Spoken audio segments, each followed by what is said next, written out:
Broadcasting from the business capital of the world, this is the Podcast Business News Network. Key word right there is success. Who doesn't want that? We have goals. We're trying to move our lives forward in all different directions, whether that success is professional, if it's a personal goal or goals that you have. There is a system I want to share with you today that she has developed that rides on many different themes, spirituality and so much more. She's an author, a speaker, a coach, and so much more. And she's trademarked this system that has been designed to change the way you write and also, in speaking with her, change the way you think. She is Professor Marilyn Horowitz, back on the program today. How are you doing? I'm doing great. How about you? Real good. Just want to say, as I've said before, but it seems to be blossoming here as we wrap up the summer. Your book, Bad Girl Pie. I mean, the reviews are coming in. People are loving it. Dorothy is the main character, and interestingly, she uses your system to pilot her life forward. So let's put that microscope on the on your system. I said it's about writing, but it's so much more. How would you explain it? I just ran into Marilyn in the elevator, and she was talking about the system. I haven't seen her in years. What would you say to me? I'd say, well, 25 years ago, I created a way of writing screenplays that called on a lot of brain science in there and an understanding that we're hardwired for story and finding a way to take what people were already experts at, because we dream 3 times a night, whether we remember or not, and finding a way just to reapply an expertise. It's the outlier thing. You need 10,000 hours. Well, we're all experts. We dream every night. We've had lives. We're all story experts. The idea was to take the focus and apply it, right? So that was very successful. So I've taught thousands of people to write a good screenplay, and novels, books, nonfiction. And why it's valuable is not beyond the writing, which is great. It also reorganizes your mind and how you feel about yourself, because the expectation that you have is what allows you to either succeed or fail. And it's an underneath hidden story that's not obvious. And problem is that we're hardwired for it. It's a survival mechanism. And so most of the prescriptive techniques help, but they don't actually solve the problem, because how do you convince your biological imperative, whose single job is to keep your body alive, that being happy is healthy, that it's better than what you have so far? Because that part of you says, hey, we got this far. What do you mean you want me to change, grow, or be happy? Who cares? I'm getting up in the morning. Life is good, right? Mm. And I was very unhappy with that, and so I figured a way to solve it. I'm glad you said that. I never considered that, and I'm a big proponent of the notion that there's a story in everything, everything in your life. There's a story there. So I never looked at it that way, that we're experts. We're story experts. However, we're not necessarily storytelling experts. And that's where your expertise comes in to help us figure that all out. But in a very profound way, where you blend spirituality and a lot of other beliefs, notions in getting that done. Spirituality, what is it to you? Spirituality to me, to be honest, is a marketing term that I really don't like. I'll be honest. In other words, again, everything in society is intended to separate ourselves from ourselves and from other people. And, on a biological level, there's no question. I mean, there's no question that the body has a certain level of faith, or it wouldn't have you know how it is when you almost get hit by a car and you jump back. If physically you didn't have some kind of belief that uh, success or survival was possible. So it's not that I mind term spirituality. I just find language so divisive. So the idea is we have to define different kinds of spirituality. So if you want to be really deep about it, when you read Eckhart Tolle, or you look at anything that wants you to be present, it's all well and good, but by the time you acknowledge the present, it's over. Hmm. There's no, I mean, it's a logical fallacy. You can't be present, because by the time you name it, it's now the past. So remember, I come from, I told you, I come from a mother has You, it was in the philosophy of logic. So, and 2 generations of lawyers. So try to get a fast one past me, you're going to fail. you have a fascinating way of looking at things. Thank you. So My journey changed, and I had, the wake up and then further wake ups from somebody saying to me, and this was just about 5 years ago, why don't you ever live in the present? Why don't you ever live for now? You're always stuck in the past and in the future. This person just appeared out of nowhere. I Yeah, think that it was a correct. reason. It was a reason. But interesting what you said. And many of us are encouraged to live in the now, the present. And I do believe that if you slice this second right here, everything's good. Slice this one right here. Take that one right there. It's all good. Yeah, But logical fallacy. to your point, there is no present because the present already happened. Correct. Hmm. I Now, have to rewire the way I think about things now. yeah, again, and why that matters. In other words, it's not angels dancing on the head of a pin. And why it matters is because the whole subtext of all spirituality in our society is blaming the victim. It's your fault that you can't live in the present. The fact that the present doesn't exist never comes up. It's your fault that you can't live in it. You Hmm. understand? This is the basic setup of religion. It's a setup of society. It's a setup of our education system. It's a setup of language. It's a fundamental intention because there's always a top guy in the cave that wants to boss everybody around, regardless of his or her gender. All right. It's really important to take that on. And so this idea of a benign universe where the universe is there is a crock. All right. As soon as there are people, as soon as there is something to be gotten, whether it's a better position near the fire or more money, someone, because of the nature of human beings, and you can talk to the creator about why he developed this or she developed it, but it doesn't matter. The point is, we're there. So you have a choice, which is you can be a dolphin, you can be a tuna, or you can be a shark. This is from Robert Ringer, who wrote a great book on real estate. So a shark is obviously a shark. That's the predator. That's the guy who wants to be closest to the fire in the cave. Right. Then there are people like you and me who are, hey, we just want to swim. We just want to be there and be now, be present. And if someone gets in our way, the worst thing we'll do is we'll ram them. That's what dolphins do, by the way. They can beat sharks because they can move faster. And then the last one is a tuna, which is like most people, you're just a victim. You accept that you're wrong, you accept that you failed, you accept that you're not enough, you accept that you can't be here now, you accept that, you can't be good enough to, get to heaven or whatever it is. It's just all societal conditioning that's intended to keep someone on top and you underneath. That's the whole game.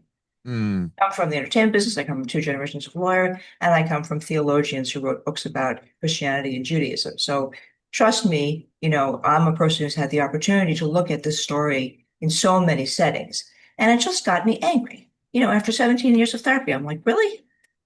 Can this really be my fault if I've worked this hard and I've been this assiduous and I've done this much good and I definitely have earned my way into heaven? If I'm still suffering, is it really me? And the answer is no, it's not. And maybe the big message of Bad Girl Pie is she realizes that it's not her fault. And once she lets go of having to be in a relationship with reality where it's someone's fault, boom, you know, Lots to process here. Um, we, I've heard this term, and I want your feedback on it. We're addicted to suffering. Many of us were addicted to suffering. Do you believe that? yes, but not for the reasons that that person said that, okay? Because the person said that to keep you suffering. All these things that are supposed to help you hurt you. To remind you that we lost. The answer is no, I don't think we really do. I think we're much more like dogs or cats than we are like people, really, underneath. And I think that if you can get out of this head frame, see, the problem is that everybody agrees. This is what language is. This is what religion is. This is what society is. We all have to agree on things, whether they're true or not.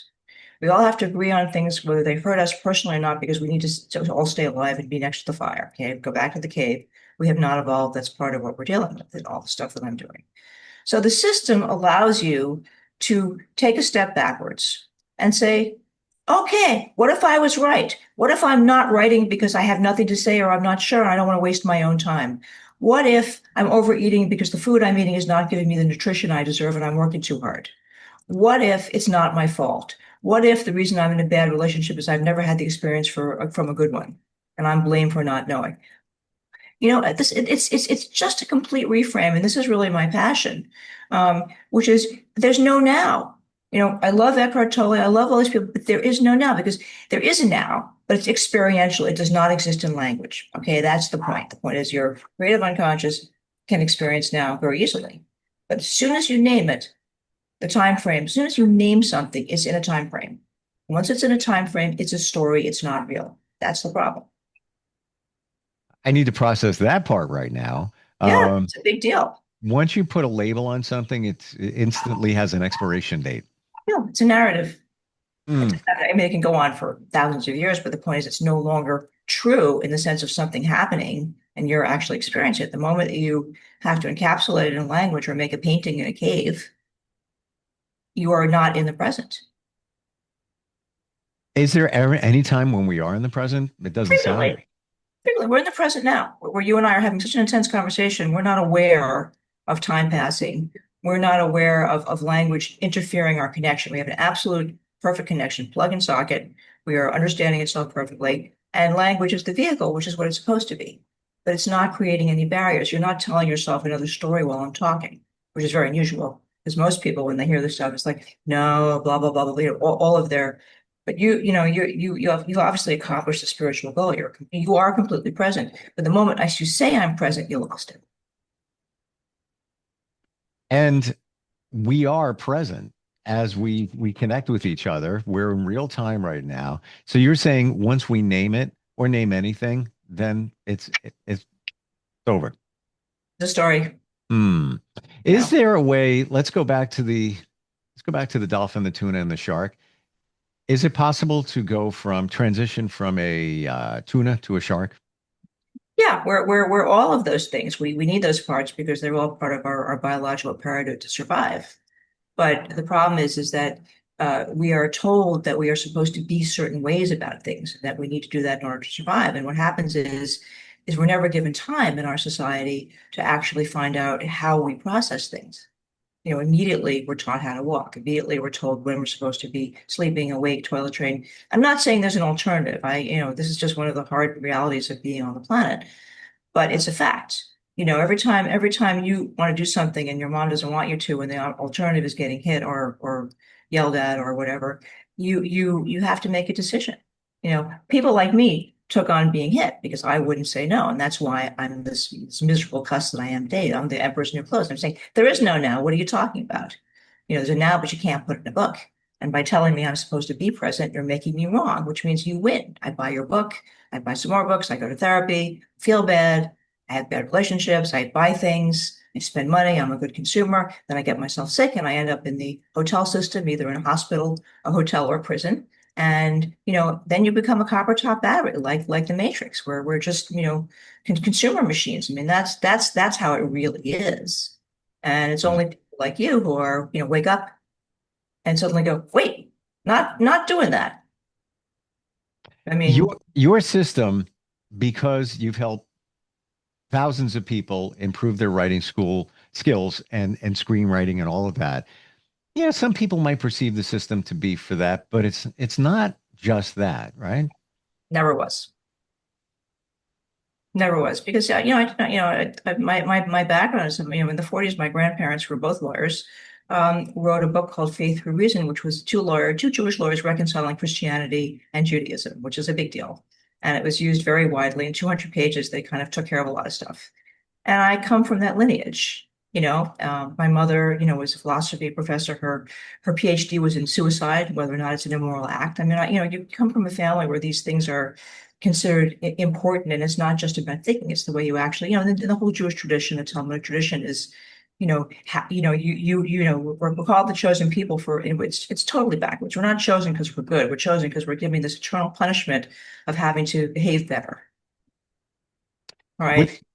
with the word spiritual, do you think that, and I know it's a label and sometimes it's perceived differently by people all the time.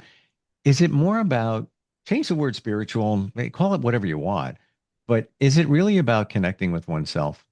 That's all there is. I mean, even Descartes, who's the great, intellectual, I think therefore I am. That's that guy. That's Descartes. Okay, so Descartes, much repressed and not written about, had this theory that the pineal gland, which is in the center of our head, was actually the connection point between the soul and the intellect. This is Descartes. I think this is the I think I am, but it's an amazing thing to think about. He didn't pursue it to the point where it became scientific. I don't know that there was science as we know it back then. But the fact that he could imagine that there was an actual contact point, like a plug going in the socket in the middle of our head, is a very good description of what spirituality really is. There is a place, whether it's he's right or whatever's right, there's a place, and you can feel it when you're in flow, like we're in flow. You can feel that there's a plug in a socket. It's somewhere in there. You can actually experience it physically as a state of flow. And so if you want to call it spirituality, that's great.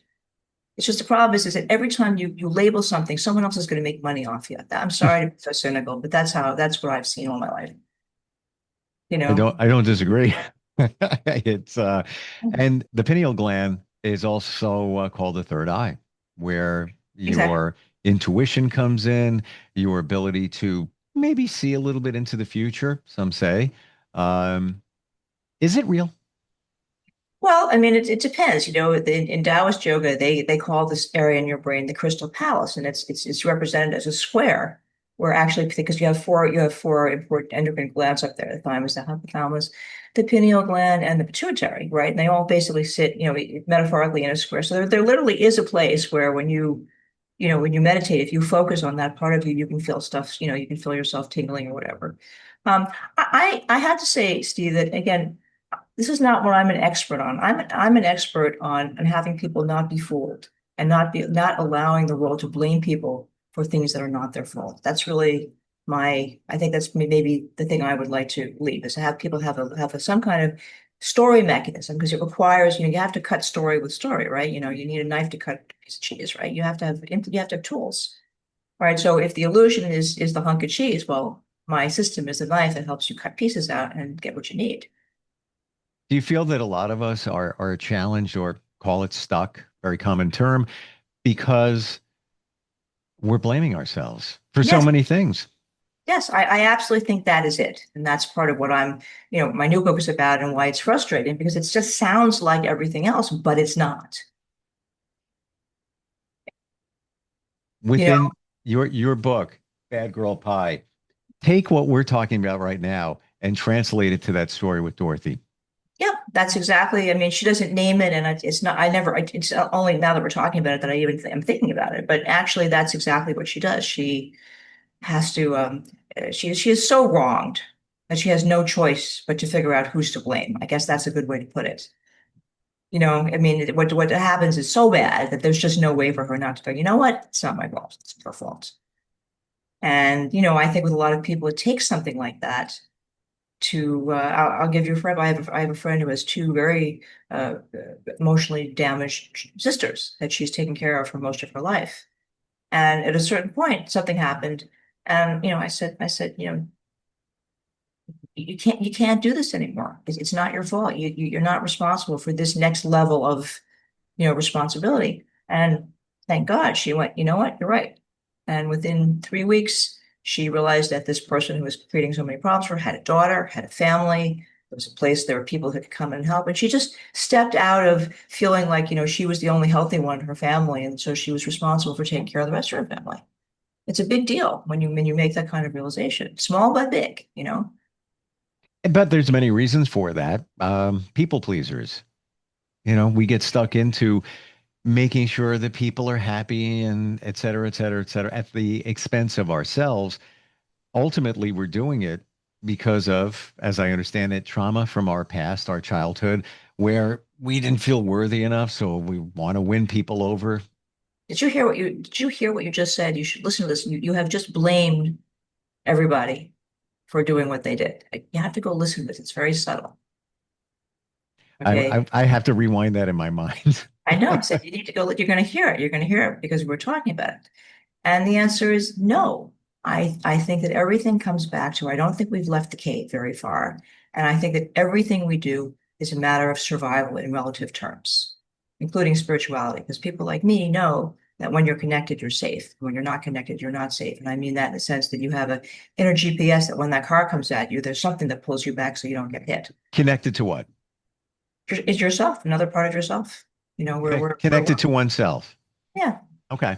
Well, let's go back to people pleasing because it's a real thing. It's many of us go above and beyond to take care of others. You were just, stating and this is I'm just repeating things that I've heard that many of us are people pleasers because it goes back in our history where we need to overcompensate and we want to be liked and we want to be valued. So we're going to do whatever we can to please others. Meanwhile, we're not taking care of ourselves.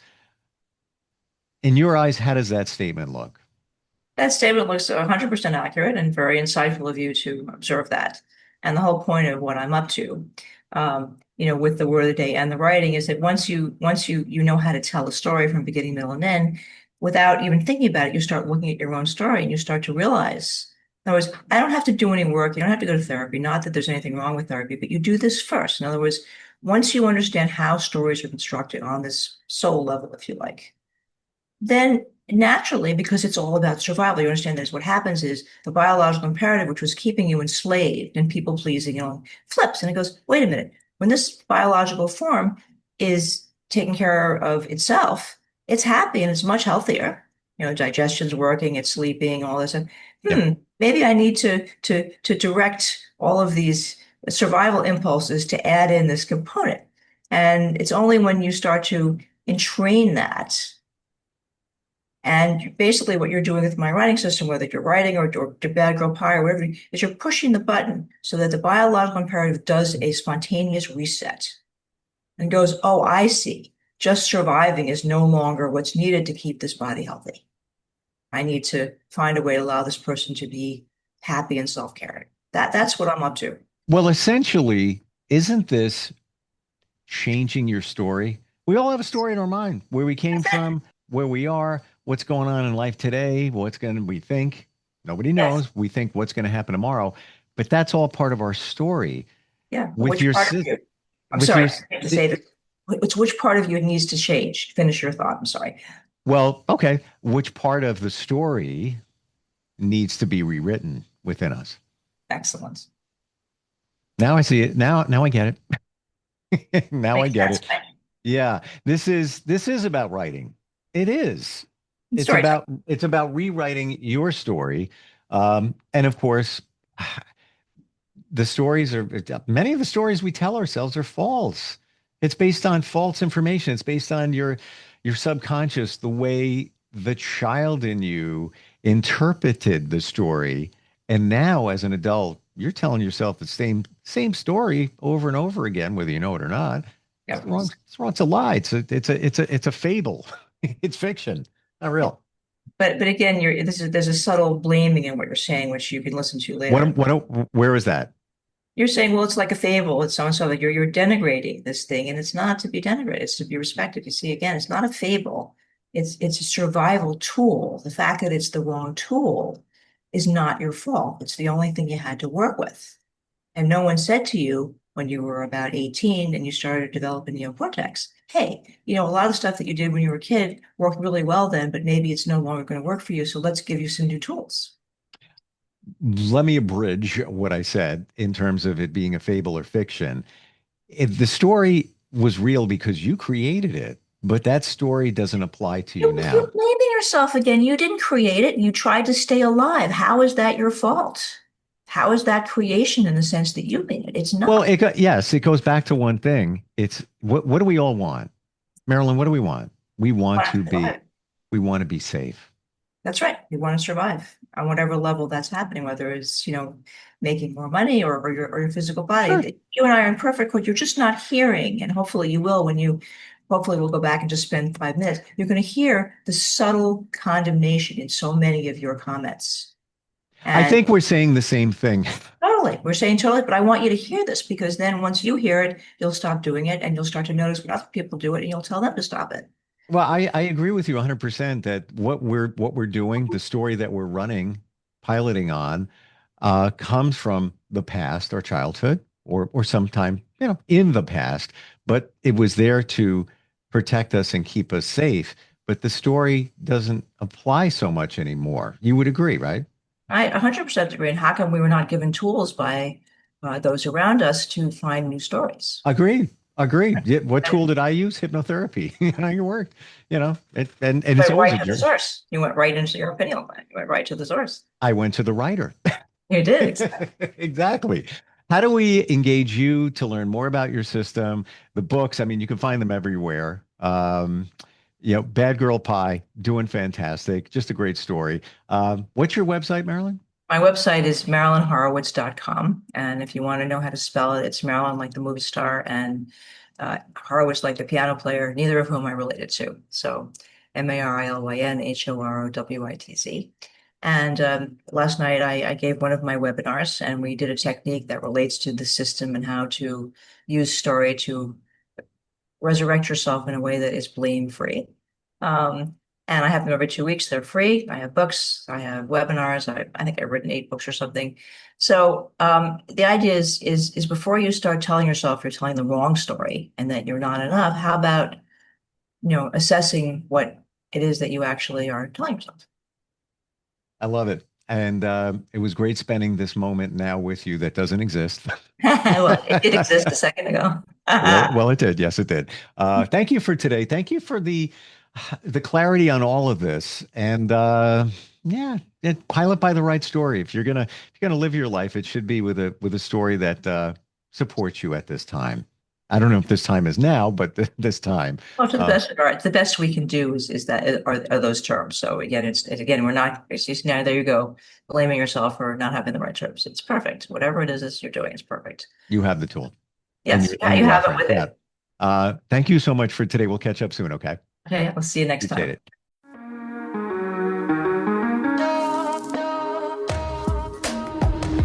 Broadcasting from the business capital of the world, this is the Podcast Business News Network.